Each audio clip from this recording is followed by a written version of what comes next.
ආයිබෝවන් හැමෝටම. ඉතින් අදත් අපි කතා කරන්න යන්නේ මේ විශ්වවිද්‍යාල ජීවිතේ ගොඩක් අයට තියෙන ලොකුම අභියෝගයක් ගැන. ඒ තමයි විභාග. ඉතින් ඔයත් මේ විභාග වලට මුහුණ දෙනකොට රෑලි වෙනකන් කටපාඩම් කරනවාද? නැත්නම් විභාගෙට සතියක් විතර තියලා පාඩම් කරන්න පටන් අරන් ඊටාම ආතතියෙන් ඉන්නවාද? ගොඩක් වෙලාවට අපි හිතන්නේ මහන්සි වෙලා පැය ගාණක් පොත දිහා බලාගෙන හිටියම අපිට විභාගෙ පාස් වෙන්න පුළුවන් කියලා. නමුත් ඇත්තටම අධ්‍යාපන මනෝවිද්‍යාව නැත්නම් අපි කියනවා এডুকেෂනල් සයිකොලොජි සහ අනෙක් පරීක්ෂණ වලින් ඔප්පු වෙලා තියෙනවා මේ මහන්සි වෙලා වැඩ කරන එක නැත්නම් හાર્ඩ් වර්කින් විතරක්ම මදි වැදගත් වෙන්නේ අත්‍යවශ්‍ය වෙන්නේ බුද්ධිමත් වැඩ කිරීම නැත්නම් ස්මාර්ට් වර්කින් කියන එක. ඉතින් විශ්වවිද්‍යාල විභාගයක් කියන්නේ අනිත් විභාග වගේ නෙවෙයි. මෙතනදී බලාපොරොත්තු වෙන්නේ ඔබේ මතකයම පමණක් නෙවෙයි. ඔබගේ ගැඹුරු අවබෝධය සහ විවේචනාත්මක චින්තනය සහ ක්‍රියේටිවිටි නැත්නම් නිර්මාණාත්මක හැකියාව.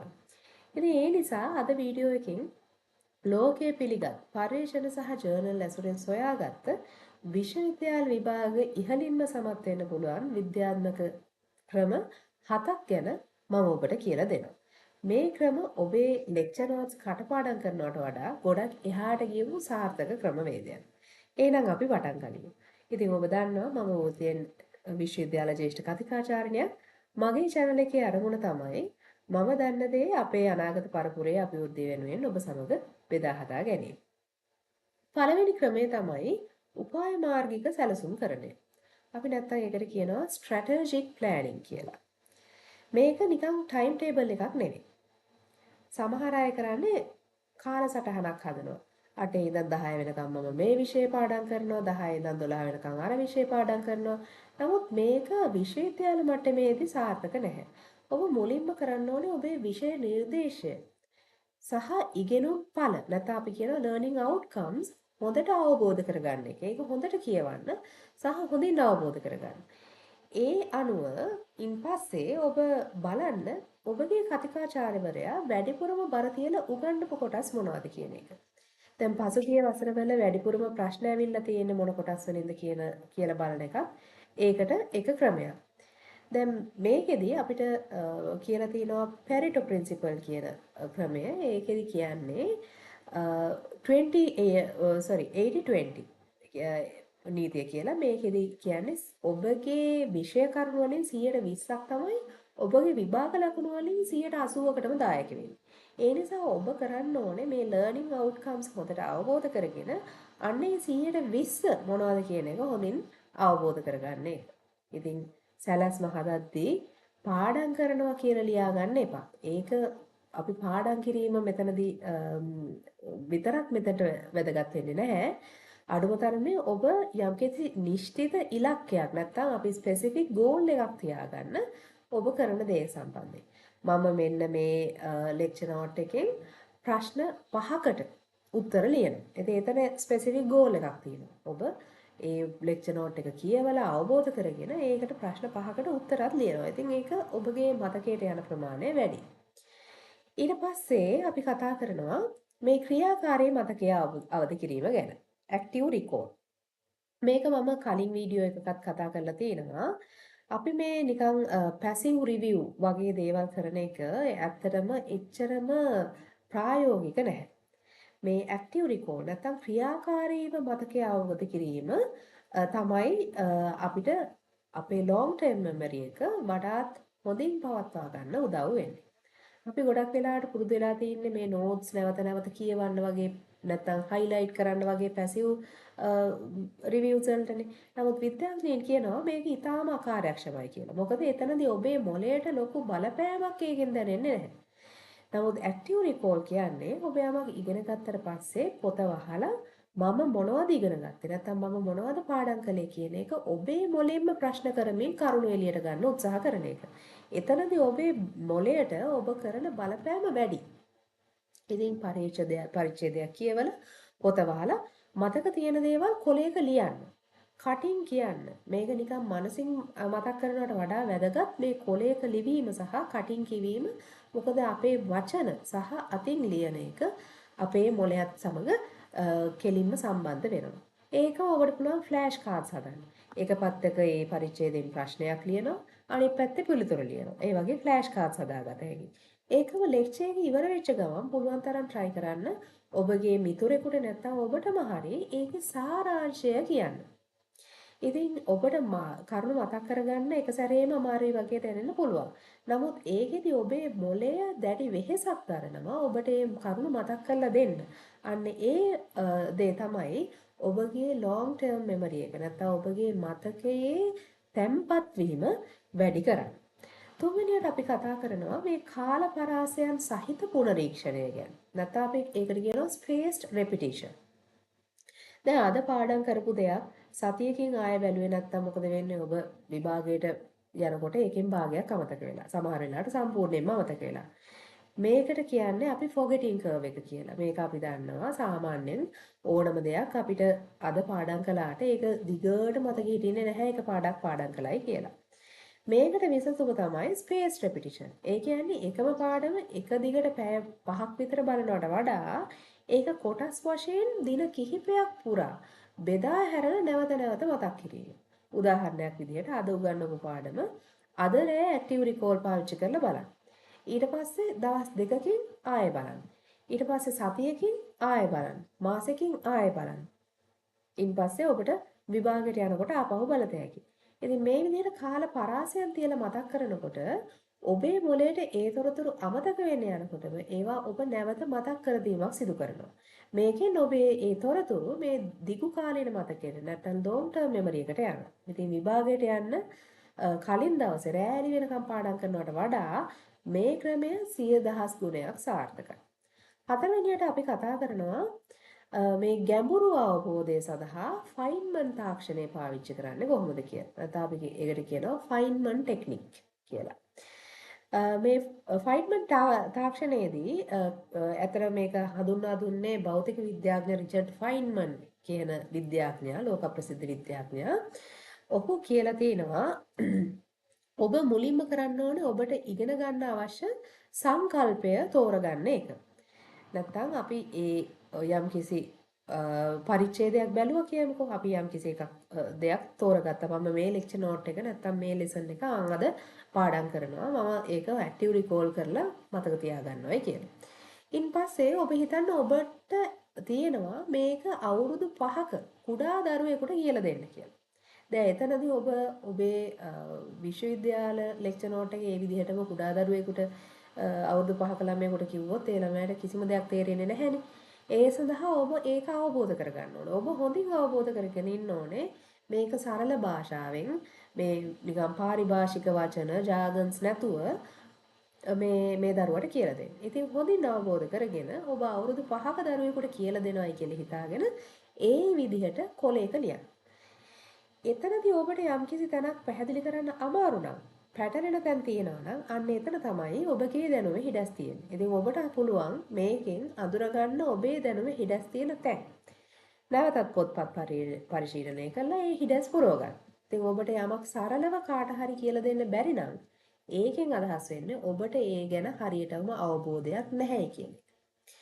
ඊට පස්සේ පස්වෙනියට අපි කතා කරනවා මේ පසුගිය ප්‍රශ්න පත්‍ර සමග සැබෑ පුහුණුව. නැත්නම් අපි මොක් එක්සෑම්ස් කරන එක. මේකෙදි කියන්නේ මේ කලින් පාස් පේපර් එකක් අරගෙන ඒකේ උත්තරයක් මොකක් හරි කියවීම හෝ නැත්නම් පැය ගණනක් ඒ උත්තරේ ලිවීම නෙවෙයි. දැන් ඔබ පිහිනන් ඉගෙන ගන්නවා නම් ඒක පොත් කියවල කරන්න බෑනේ. ඔබ වතුරට බහින්න ඕනේ.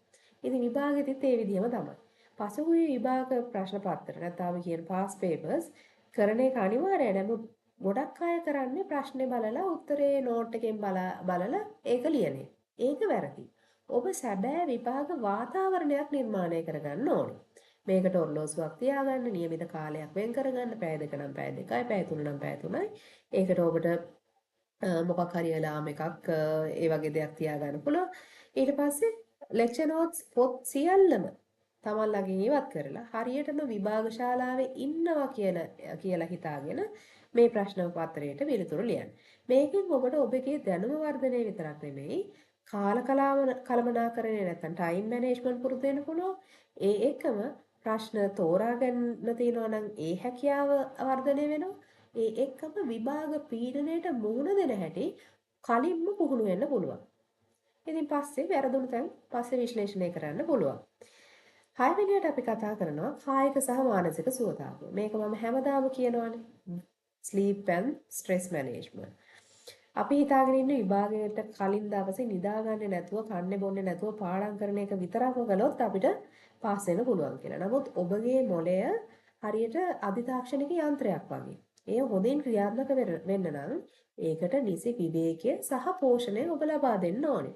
ඉතින් නිින්ද ඔබ දවල් පුරා ඉගෙනගත්තු දේවල් මොළයේ තැම්පත් වෙන්නේ නැත්නම් මෙමරි කන්සොලිඩේෂන් වෙන්නේ ඔබ ගැඹුරු නිින්දකට යනකොට.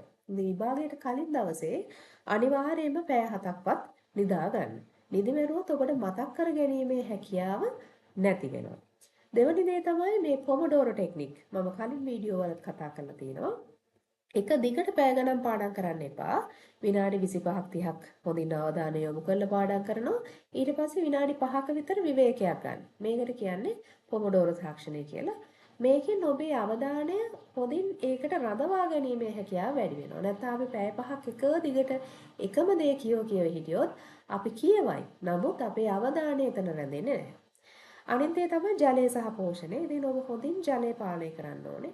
සීනි අධික ආහාර ගන්න එපා. ඒක ශරීරයට අනිත් වගේම මොළයටත් බලපානවා. ඒ වෙනුවට පළතුරු එළවලු වගේ මොළයට හිතකර ආහාර ධාන්‍ය වර්ග ඔබට ලබා ගන්න පුළුවන්. හත්වෙනියට මම කතා කරන්නේ මේ විභාග දිනේදී ඔබ භාවිතා කරන උපාය මාර්ග ගැන. නැත්නම් exam day strategies ගැන. දැන් මේකනේ අපි බලාපොරොත්තුෙන් හිටපු දවස මෙච්චර කාලයක් මහන්සි වෙච්ච දේවයේ ප්‍රතිඵල ලබා ගන්න තියෙන දවස තමයි මේ. ඉතින් විභාග දිනේදී ඔබ හසිරෙන විදිය ඔබ මාස ගාණක් මහන්සි වුණත් සමහර වෙලාවට ඒක අපත යන්න පුළුවන් විභාග දිනේ ඔබ වැරදි දෙයක් කළොත්. ඒකෙදි පළවෙනි දේ තමයි කලබල වෙන්න එපා. දැන් ගොඩක් අය අන්තිම මොහොත වෙනකම් පාඩම් කර ඉඳලා අන්තිම මොහොතේ විභාග ශාලාවට දුවනවා. එතනදී ඔබට සමහර වෙලාවට දැනුම් අහන්න සිද්ධ වෙන්නත් පුළුවන්. විභාගයට පරක්කු වෙලා ඇවිල්ලා නැත්නම් ඔබගේ මානසික පීඩනයත් වැඩි වෙනවා. විභාගයට දැන් මම පරක්කුයි යන්න කියලා. ඒ නිසා කලින් යන්න. පුළුවන් තරම් කලින් විභාග මධ්‍යස්ථානට ගිහිල්ලා එතනදී ඕනනම් ඔබට නැවතත් පාඩම් කරමින් ඉන්න පුළුවන් නේ විභාග ශාලාවට යනකම්.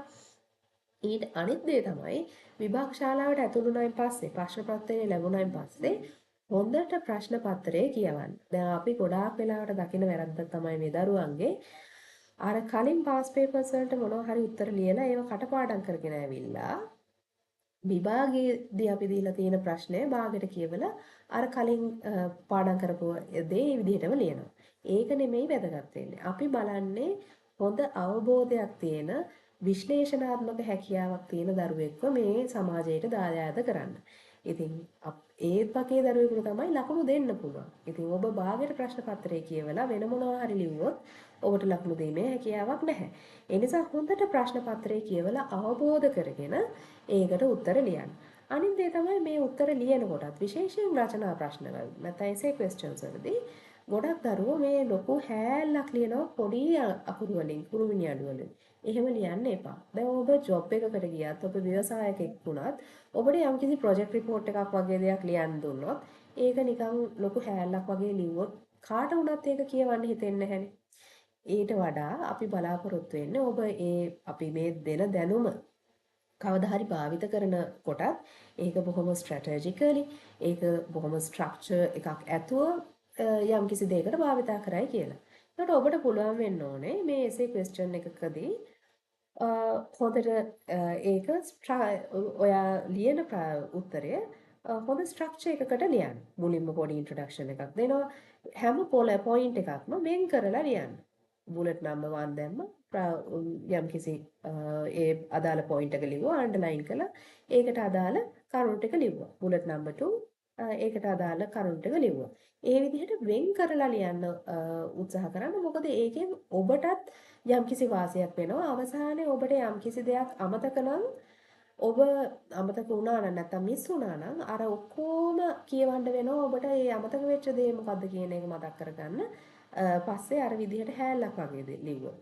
නමුත් බුලට්ස් දාලා ලියලා තිබ්බොත් ඔබට අන්තිමේදී බොහොම ලේසි මට අමතක වෙච්ච මිස් වෙච්ච දේ මේකයි කියන එක අන්තිමට හරි ලියන්න පුළුවන්.